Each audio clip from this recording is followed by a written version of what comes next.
Cofidis now getting themselves organised. They want to try and pull it back, give their man Jimmy Casper a chance if he can down towards the end. Yellow jersey Floyd Landis always riding up in the first 15 to 20 places, doesn't want to get involved in any of these altercations down towards the final few laps. And poor old Michael Rasmussen, king of the mountains in this Tour, Phil, he's second last in the line.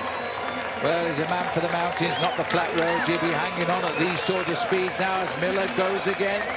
He's finding his legs perhaps later this year that might win him a title in the Time Trial Championships as he takes the wheel now down the back straight. There you can see the back end of the main field. We get a chance to see just who's having a little bit of trouble. This is the big man coming across now, Pavel Podrinos. He has seen that Popovic was popped out of that leading breakaway. Now he wants to get across for discovery. No sign yet of the poor chasers behind as they race down past our commentary box. This is still only a few seconds now, and they still haven't given up. They're keeping the race under pressure. Well, their advantage is down to 8 seconds, but you don't give up on the Champs-Elysées. You just keep the pressure on all of the time as they move across once again the Place de la Concorde. They keep themselves organised. There's Robbie McEwen just scooting up the outside, just slowly moving to the front. Whenever the gap eases a fraction, he'll try and find a way into it. Just 8 seconds for the leaders over the next group. We've got 2 laps to go when they get round this time. Mikel Astalosa drives on for AG2R. They've had a wonderful Tour de France, and it could be being continued here. Well, I just noticed again going past the commentary position, Sebastian Lang was in the team cars, but he's around about 30 seconds behind the peloton. With a bit of luck being in contact with the cars, Phil, he might get into the main field, but it's going to be a long, hard ride for him. This is Sylvain Chavanel now on the front, followed by David Moncoutier there in second place. A little bit further back, the former French national champion, he's ridden himself back onto the gate. He's done well to get through. He got the change and he's back in amongst his teammates, and you've got Thomas Vogel sat there at the back again after his attack earlier. Well, check out on Sebastian Lang, his heart rate is up to 175 beats a minute at the moment. His stress level is 70%. He's turning out about 305 watts of power. He is chasing like a maniac to get back into the main field on the final day. Nobody wants to be off the back on the Champs-Elysées. Down under the tunnel for the next time. When they come round, they've got laps 7 and 8 to do. Just 2 laps to go to the finish. Wiggins and his team are still working here. They've never had a chance to play a card of their own because they missed out on somebody else's hand. Astalosa's still up there. Now here he goes again. Looks over his shoulder. This guy, I've never seen him ride so well for years as he drives on down now, heading for the finish across the Place de la Concorde. Well, it's a good move. It's a kind of move that will keep the pressure on at the front end of the main field. You've got to keep launching like this. Forget about tomorrow, because there is no tomorrow in the Tour de France today, because tomorrow is Monday and everybody goes home. Mikel Astalosa now trying to keep the pressure on for the leading group of 6 riders. Well, there's the main field right behind them. There's not very much of a gap now. It says 5, but I reckon it's a lot less than that.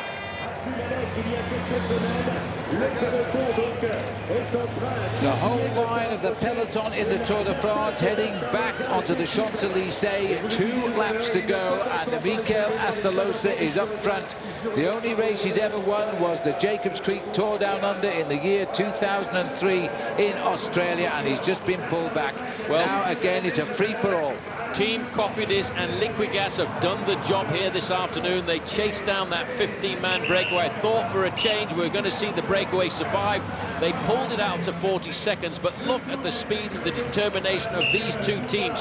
One team from France, one team from Italy, and they're forming a coalition at the front to keep the pace nice and high. 2 laps of the Champs-Elysées. There's an arm went up in the air there from FDJ. That will be a mechanical problem. I hope it's not Philippe Gilbert, because he doesn't deserve that. 1 kilometre and 1 lap left of this year's Tour de France. Tapped on the back here is Ruben Labato. He's had a good tour for David Miller's Sonia Duval team, as he now just keeps out the way of the riders who are pure speed. These are not the men of the mountains of the High Pyrenees. These are the men of the flatlands, the men who can go from 50 to 60 kilometres an hour when they come off this bend in 1 lap's time. And now the long legs of Johan van Summelen can't control anymore as we get an attack being launched here now. This is Agraturbil here. This is Gonzalez of Spain trying to finish it off. But they'll chase him. Eduardo Gonzalez from Spain and Agritubel. He's got a roundabout. There's the bell. That is sweet noise to the ears of all of the riders in the Tour de France. Well, it will be, Phil, in 6.8 kilometres time anyway. All of the leaders of the Tour de France have defended their lead today. The team, the white jersey, the polka dot, the green, the yellow, they'll all stay the same. But who's going to win the stage of the Tour de France? One lap to go. Everybody wants to win it. On the front, Davide Monlotto, they're thinking about McEwen. Quick step, maybe Matteo Tessato now is going to stand up to the mantle of team sprinter for their team. Behind the white jersey, FDJ, they're thinking about Bernard Eisel. And of course, Robbie McEwen is somewhere in that pack, hiding away in the middle, waiting for the moment to leap out of the confusion, as is his aim. 177 started, 139 will finish. The 3,800 kilometers are under the wheels of these bike riders, and they are still riding at speeds like this.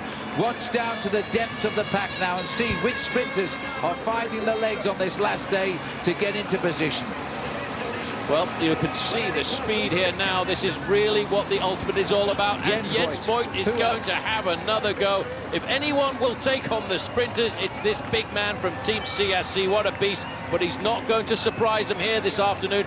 He might be trying, Phil, to disorganize it for his mate Stuart O'Grady. You see, all of a sudden, all you need is a fraction of a slowing by the sprinters, and boom, somebody else can have a go. But there's an awful lot of Lance Armstrong's former team getting up towards the front now, the Team Discovery Channel. And that could be that George Hincapie wants to go out on a high note here. Not been the greatest tour for that team because of no Lance Armstrong. They're in a learning curve now. Well, don't forget, in the early part of George Hincapie's career, he was renowned as a sprinter before he turned around to become a one-day classics rider, and then finally a great support rider in the mountains of the Tour de France for, of course, Lance Armstrong. Now around about 4 kilometers to go. They will move away from the Arc de Triomphe for the last time, down the Champs-Elysées, across the Place de la Concorde before lining up for the final sprint on the final day. As once again we launch yet another attack. Wim van Sevenant, his arms bandaged from the battle out in the mountains when he didn't descend too well. Driving on now as he races towards the finish. It's Carlsen in second place. These boys can't pedal any quicker now.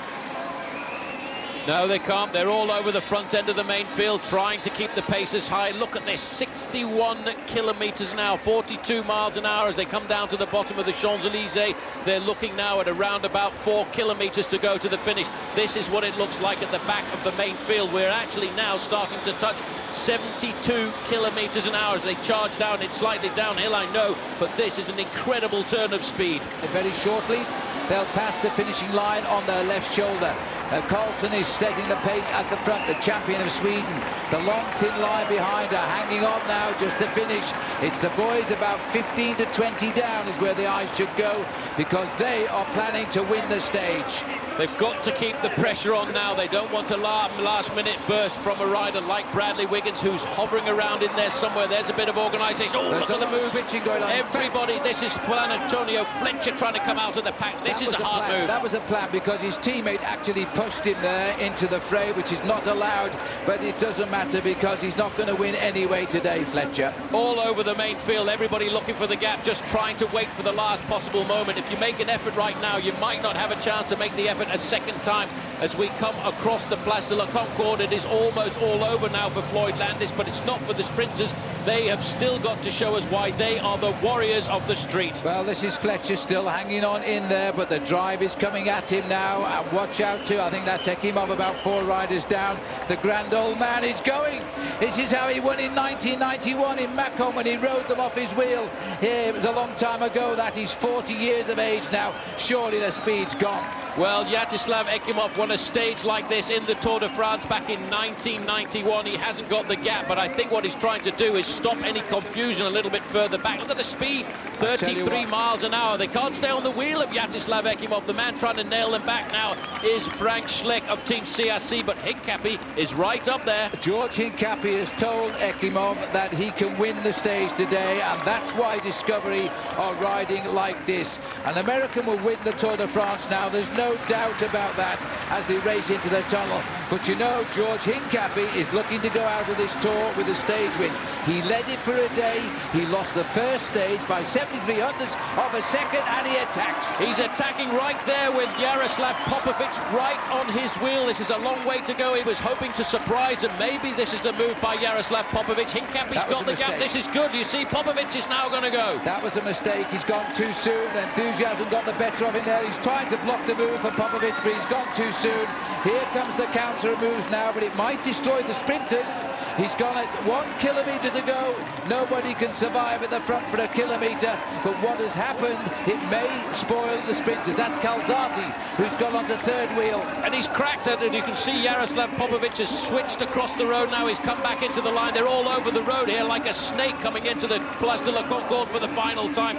This has caused a little bit of consternation for the sprinters. Look at the speed. They're all over the road now trying to get themselves organised. You've got to get a good place coming into this final sweeper. It's a right-hand bend with 450 metres to go coming through the middle. They've got the move. Robbie McEwen, Phil, is right there. McEwen is perfectly poised for this one again, and he's going to take on Eric Zabel, or is he? Zabel's got McEwen's wheel as he tries to get the lead out for the line now. McEwen is in a perfect position for win number 3 in Paris. Nobody gets across this man. Hushovd chasing him hard. Robbie McEwen may have gone a little bit too soon. He tops and tails the Tour de France. Thor Hushovd. He wins stage 1. He wins in Paris, and McEwen will get the green jersey. What a finish. Well, looking down the main field, we're looking for the yellow jersey. There it is on the far side. Win for Floyd Landis.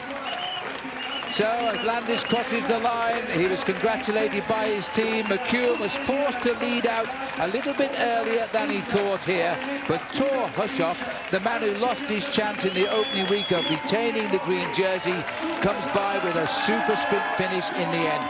Really, at that stage, McEwen should have won. It was too soon to launch, and in fact, Hushovd was simply brilliant. He tops and tails the Tour with a win at both ends. Well, I told you a little bit earlier on, Phil, you have to be very careful with the sprint on the Champs-Elysées. The excitement, the nerves of the last day, being on one of the most beautiful avenues in the world. If you start the sprint too soon, you will always fail down towards the end. Thor Hushovd knew that. He got it just right. He did. Some symmetry at last for a chaotic race. The first day prologue winner bookending the Tour with a win on the final day. Robbie McEwen got his timing wrong for once. Stuart O'Grady, Eric Zabel, Luca Paolini and Samuel Dumoulin rounded out the top 6. Behind them, there was a split in the field. Oscar Pereira was on the right side of it in 22nd place. Floyd Landis in 69th wasn't, although at 2 seconds, it was hardly race-changing. 27 seconds back were David Miller and Bradley Wiggins. Stefano Garzelli had a miserable final stage, finishing on his own 2 minutes 10 behind the winner. Well, when we saw him on the ground with blood on his yellow jersey on stage 1, we thought Thor Hushovd might have to abandon, but he stuck it out and was justly rewarded. Robbie McEwen, though, won the sprinters' battle overall, and he kicked off the Champs-Elysées Children's Beauty Pageant with what's turning into a regular appearance for Ewan McEwen, who'll soon be old enough to realise he's been given a name that rhymes. Next onto the podium were Michael Rasmussen and son, second King of the Mountains title for the father, a podium debut for the baby. He's the one with more body fat. Damiano Cunego broke the sequence by going up to take the white jersey on his own. And as best young rider, I suppose he could have taken his dad. The best team prize, based on the times of their top 3 riders, went to T-Mobile. They certainly won no tactical awards, and the word is that team managers Olaf Ludwig and Mario Kummer are about to pay with their jobs, so celebrations may be muted there. Last up was the top of the bill, Floyd Landis ensuring that the Star-Spangled Banner would get its 8th consecutive airing on the Champs-Elysées. Well, having gone up to take the yellow jersey, Floyd Landis was back with Oscar Pereira and Andreas Klöden for the traditional 1-2-3. And following the custom started by Lance Armstrong, he addressed the crowd. Thank you, everybody who kept believing, most of all my team, when things weren't going so well. They kept fighting and never stopped believing. And secondly, this one is dedicated to Andy Reese. The most important guy behind this team and the happiest guy here today, I think. Thank you to all of you. Andy Rees, the boss of the Phonak team, incidentally, and Jean-Marie Leblanc, the boss of the entire Tour de France extravaganza since 1989, or ex-boss as of tomorrow. He's a tremendously popular figure and got the honour of the final plaudits at the end of his final race. There's a look at the final Tour standings. Landis's winning margin over Oscar Pereiro cut to 57 seconds in the end, thanks to that split in the field on today's stage. Andries Clauden's time doesn't change. He's third at 1 minute 29. Carlos Sastre is fourth, Cadel Evans fifth, and Denis Menchov sixth, all as they were this morning.